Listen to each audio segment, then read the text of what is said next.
السلام علیکم ناظرین، ڈاکٹر دانش ریئل فوکس کے ساتھ حاضر ہے۔ آپ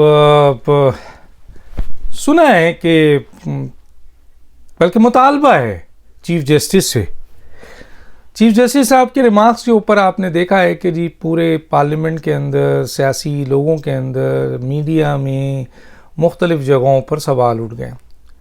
میرا خیال ہے اس قسم کے بیانات سے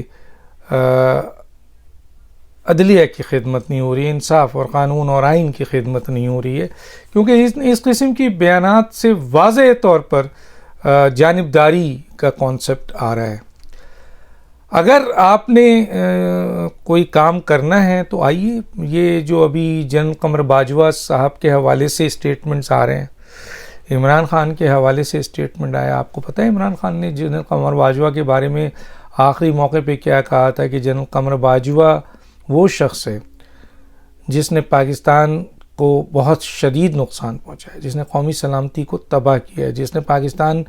کے خلاف بڑی سازش کی ہے۔ یہ میرا نہیں، یہ عمران خان کی اسٹیٹمنٹ ہے، اور یہ چند مہینوں پہلے کی اسٹیٹمنٹ ہے جس میں عمران خان نے کھل کر جنرل قمر باجوہ کو غدار، میر جعفر، میر صادق کہا، اور اس کے بعد پھر آپ نے دیکھا کہ انہوں نے باضابطہ طور پر مطالبہ بھی کیا کہ ان کے خلاف کارروائی ہو، اور انہوں نے جنرل قمر باجوہ کو پاکستان کی موجودہ نظام کی تباہی، معیشت کی تباہی، پاکستان کی تباہی، تمام چیزوں کا ذمہ دار ٹھہرایا۔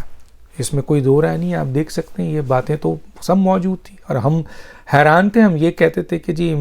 وہی عمران خان جو کل تک جنرل قمر باجوہ کے ساتھ کھڑے ہو کر، بیٹھ کر، کسی بھی بڑے سے بڑے میٹنگ میں دیکھ لیں، انٹرنیشنلی آپ معلوم کر لیجئے، انٹرویو دیتے ہوئے انہوں نے کہا کہ جنرل قمر باجوہ جمہوریت پسند، سچے، بہادر، نڈر جنرل ہیں، انہوں نے پاکستان کی بڑی خدمت کی ہے، پاکستان کا بڑا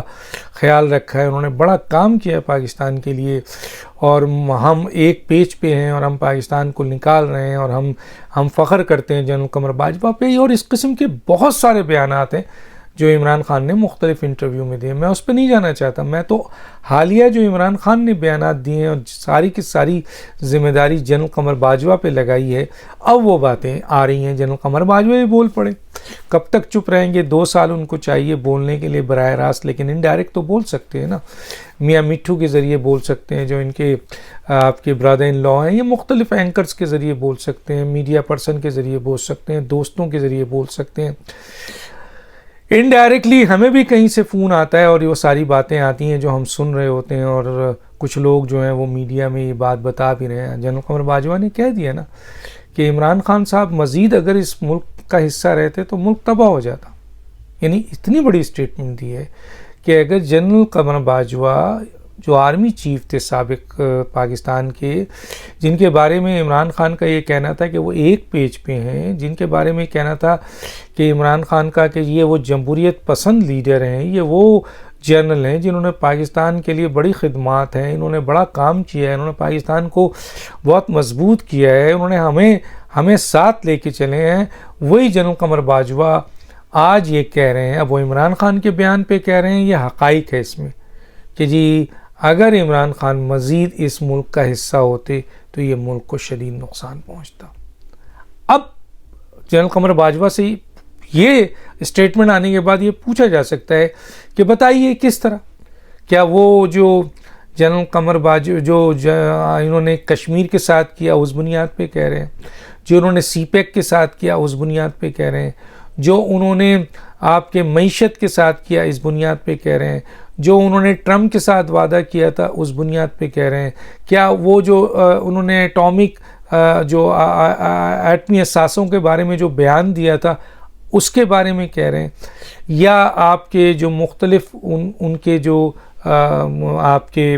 احتسابی عمل تھا اور جو الزامات تھے، سنگین الزامات تھے، اس کے بارے میں کہہ رہے ہیں۔ تو ظاہر ہے جنرل قمر باجوہ صاحب سے یہ سوال ہوگا اور ان سے پوچھا جائے گا، کیونکہ یہ چھوٹا موٹا اسٹیٹمنٹ نہیں ہے۔ ایک سابق وزیر اعظم کے اوپر، جس طرح ایک سابق وزیر اعظم نے ایک آرمی چیف کو، بلکہ وہ تو ورکنگ آرمی چیف تھے جب عمران خان نے ان پر سنگین الزامات لگائے، غدار کا بھی الزام لگایا، ملک کو تباہ کرنے کا بھی الزام لگایا، ملک کے خلاف سازش، سسٹم کے خلاف سازش کرنے کا الزام لگایا، اور اس کے بعد جب وہ آرمی چیف نہیں رہے تو اس کے بعد انہوں نے تمام خرابیوں کی جڑ، تباہی کی جڑ، اس ملک کی خرابی کی جڑ، اس ملک کی تباہی کی جڑ سابق آرمی چیف پہ لگایا. تو کوئی معمولی پوسٹ وہ بھی نہیں ہے، اور معمولی پوسٹ یہ بھی وزیر اعظم کی نہیں ہے، کیونکہ وہ ایک سابق وزیر اعظم تھے. اور اگر واقعی یہ اسٹیٹمنٹ ریکارڈ کا بہت اہم حصہ ہے کہ سابق وزیر اعظم اگر مزید حکومت میں رہتے، 3 سال 7 ماہ سے ذرا سا اور آگے رہتے، اس ملک کو ناتلافی نقصان پہنچتا. تو اس کی وضاحت بہت ضروری ہے، ادھر بھی وضاحت ضروری ہے. تو کون لے گا ان کی وضاحت؟ بھائی آئے نا وہ چیف جسٹس صاحب جو سو موٹو نوٹس لیتے رہے ہیں پاکستان کی عدالتوں میں، پاکستان کی عوام کو حقائق بتائیں. یا تو جنرل قمر باجوہ صحیح بول رہے ہیں، یا سابق وزیر اعظم عمران خان صحیح بول رہے ہیں، یا دونوں صحیح بول رہے ہیں، یا دونوں غلط بول رہے ہیں. اس کا فیصلہ کون کرے گا؟ انٹرویو تو ہو رہے ہیں، انڈائریکٹلی ہو رہے ہیں، ڈائریکٹلی ہو رہے ہیں، کچھ میڈیا میں ڈائریکٹ آ رہا ہے، کچھ میڈیا میں انڈائریکٹ آ رہا ہے. تو اچھا ہے لوگوں کے آنکھوں سے پردہ اٹھے جو لوگ یہ کہہ رہے ہیں کہ جی اس ملک میں ایک ہی واحد وزیر اعظم آیا ہے جو ایماندار ہے. تو پھر پتہ چلے کہ اس ملک کا آرمی چیف اس ایماندار وزیر اعظم کے بارے میں کیا کہتا ہے اور کیوں کہتا ہے. یہ تو کیوں کہتا ہے وہ باتیں تو جنرل قمر باجوہ جب میڈیا میں آئیں گے یا عدالت میں کھڑے ہوں گے تب بتائیں گے نا. اور اگر اس کے بعد بھی کوئی یہ کہتا ہے کہ یہ اس ملک کا واحد وزیر اعظم ہے جو ایماندار ہے، اور یہ اس کے لیے سیاسی حربہ تھا جو اس نے پارلیمنٹ چھوڑ دیا، اور اس کی وکالت میں جس قسم کے اسٹیٹمنٹس آئے ہیں کہ تڑپ اٹھے لوگ کہ یار یہ بھی اتنے ہائی لیول سے، اتنے ہائی منصب سے اس طرح کی سپورٹ آ رہی ہے. تو بھائی کسی نے بڑی اچھی بات کی کہ چلے جائیں اس پارٹی میں، اس پارٹی کو مضبوط کریں، جا کے اس کا ہاتھ مضبوط کریں، نہ کہ یہاں پر بیٹھ کر ایک پارٹی کی حمایت میں بیان دیں، ڈائریکشنز دیں جس کا اثر دوسرے اداروں پہ بھی پڑے، دوسرے عدلیہ پہ بھی پڑے، دوسرے لوور کورٹس پہ بھی پڑے، اور اس کے ساتھ ساتھ جو ہے وہ ایک آپ کا صادق اور امین ڈکلیئر کر دیا جائے بغیر وجوہات کے، بغیر ثبوت کے، بغیر کہ میں نے کہہ دیا. تو بھائی عدالت اگر کسی کو مجرم اور ملزم ثابت کرتی ہے ثبوتوں کی بنیاد پہ، دلائل کی بنیاد پہ، سرکمسٹنس ایویڈنس کی بنیاد پر، گواہوں کی بنیاد پر، تو پھر اس کی بنیاد پر کہا یہ جاتا ہے کیونکہ یہ ثابت ہو چکا ہے یہ مجرم ہے تو پھر مجرم ہے، وہ ملزم ہے تو ملزم ہے، اور ثابت نہیں ہوا تو ملزم ہے. لیکن اگر کوئی عدلیہ کا جج اتنی بڑی بات کسی کے لیے کہہ دے اور ایک بہت منصب میں بیٹھا ہو اور اس کے پیچھے جسٹیفیکیشن کوئی بھی نہ ہو، کوئی سوال یہ پوچھے کہ آپ نے یہ کیسے کہہ دیا کہ پاکستان میں سب سے ایماندار آنے والا یہ شخص ہے، کس بنیاد پر؟ کیا آپ نے ان کی کرائم اور کرپشن نہیں سنے؟ کان بند تھا؟ تو ہم بتا دیتے ہیں، آئیے فورن فنڈنگ دیکھیں، توشہ خانہ دیکھیں، ٹیرین کیس دیکھیں، بی آر ٹی دیکھیں، مالم جقبہ دیکھیں، شوکت خانم دیکھیں،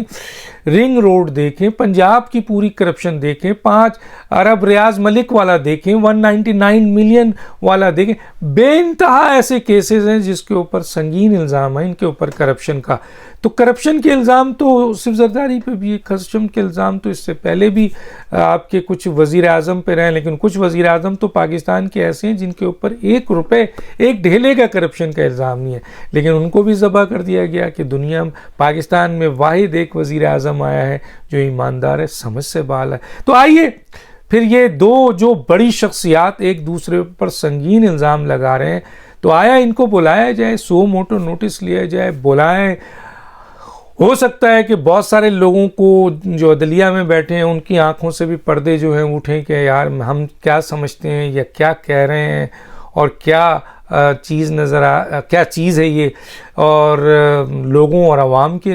سامنے سے بھی آیا یہ بات ثابت ہو کہ جی قمر باجوہ اس ملک کے لیے نقصان دہ تھے، یا پھر آپ کے عمران خان اس ملک کے لیے جو ہے وہ نقصان دہ تھے تبھی. اور قصور کیا ہے؟ جنرل قمر باجوہ نے کہا میرا قصور یہ نہیں ہے کہ میں نے ان کی حکومت گرائی ہے، بلکہ میرا قصور یہ ہے کہ میں نے ان کی حکومت بچانے میں کوئی رول ادا نہیں کیا. اس میں کوئی شک نہیں ہے، یہ الزام بھی ہے کہ عمران خان کو لانے میں، عمران خان کو بڑھانے میں، عمران خان کو 3 سال 7 ماہ چلانے میں، عمران خان کو سینٹ دینے میں، عمران خان کو مختلف سیاسی جماعتوں کو پریشر ڈال کے ان کو وزیر اعظم بنانے میں، عمران خان کو گلگت بلتستان دینے میں، آزاد کشمیر دینے میں، ضمنی انتخاب دینے میں، مختلف قسم کے سپورٹ دینے میں، مختلف قسم کی میڈیا میں کیسز کو ختم کرانے میں، مختلف قسم کے کیسز کا فیصلہ نہیں ہونے دینے میں بہت بڑا کردار رہا ہے. یہ تو الزام تو ہے. لیکن آئیے چیف جسٹس صاحب، میں تو بہت ادب کے ساتھ آپ سے یہ ریکویسٹ کروں گا کہ چھوڑیں یہ مختلف باتوں کو. یہ تو بہترین اس وقت ہے عدلیہ کا کہ ان دونوں حضرات کو عدالت میں بلایا جائے اور دونوں سے کہے کہ آپ نے دونوں پہ ایک دوسرے پہ سنگین الزامات لگائے، آپ ثابت کریں کہ یہ الزامات کس حد تک صحیح ہے، اور جس کو پر ثابت ہوتا ہے اس کو عبرت کا نشان بنا دیں. بنائیے، یہ تو آپ کا کام ہے، آپ کو کرنا چاہیے. اور پھر ظاہر ہے کہ یہی لوگ حقائق بتائیں گے، یہی لوگ بتا سکتے ہیں. آپ موقع دیجئے، آپ ان کو بلائیے، دونوں ایک دوسرے پہ. عوام تو سن رہی ہے، عوام تو کبھی چمن القمر باجوہ پہ دیکھتی ہے تو کبھی عمران خان پہ دیکھتی ہے، اور یہ بھی دیکھتی ہے کہ جی بڑے بڑے لوگ کسی کی ایمانداری کی تعریف کر دیتے ہیں بغیر کچھ گراؤنڈز ہوئے، جبکہ سنگین قسم کے اس وقت اگر پاکستان میں کسی وزیر اعظم کے اوپر سنگین طریقے کا الزام ہے تو عمران خان ہے. اس کے باوجود اگر یہ کہہ دیا جائے کہ عمران خان سچے ہیں اور واحد وزیر اعظم ہے تو بھائی گراؤنڈ بتا دیں کس بنیاد پہ کہا ہے. اور اگر یہ کیسز میں الیکشن کمیشن نے تو ثابت بھی کر دیا ہے کہ جناب یہ کرپٹ ہیں، کرپٹ پریکٹس پہ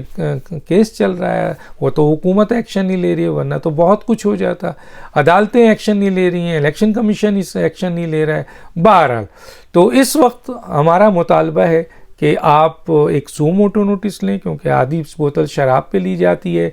چھوٹے موٹے مسئلے پہ لی جاتی ہے، انتظامی معاملات پہ لی جاتی ہے، حکومت کے اختیارات کو چیلنج کر کے لی جاتی ہے. تو یہ تو بہت بڑا مسئلہ ہے کہ سابق وزیر اعظم، سابق آرمی چیف پر سنگین الزام لگا رہے ہیں اور ملک کے خلاف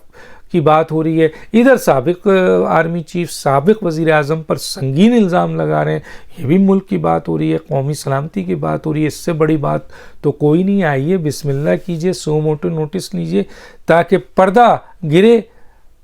سب کے آنکھوں کے سامنے، آنکھوں سے، تاکہ لوگ پھر